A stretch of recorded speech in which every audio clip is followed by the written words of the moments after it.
أعوذ بالله من الشيطان الرجيم. بسم الله الرحمن الرحيم. وإذ قال الله يا عيسى ابن مريم أأنت قلت للناس اتخذوني وأمي إلهين من دون الله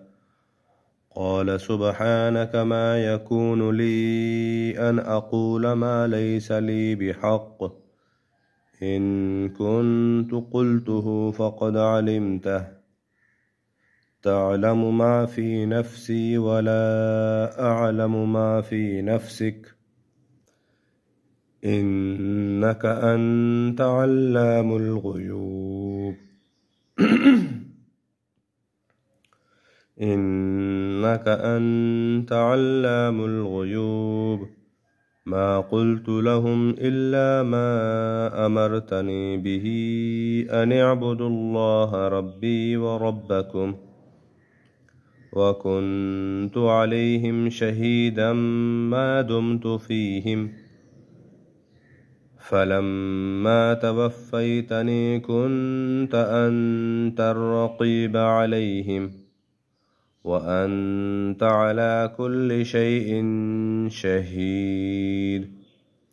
إن تعذبهم فإنهم عبادك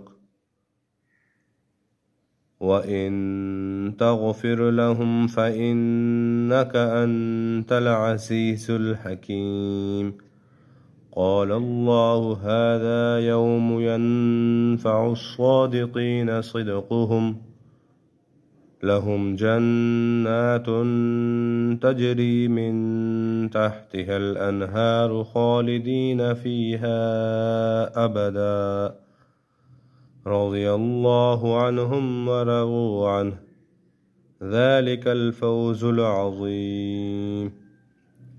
لله ملك السماوات والأرض وما فيهن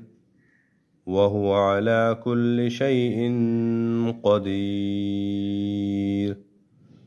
صدق الله العظيم.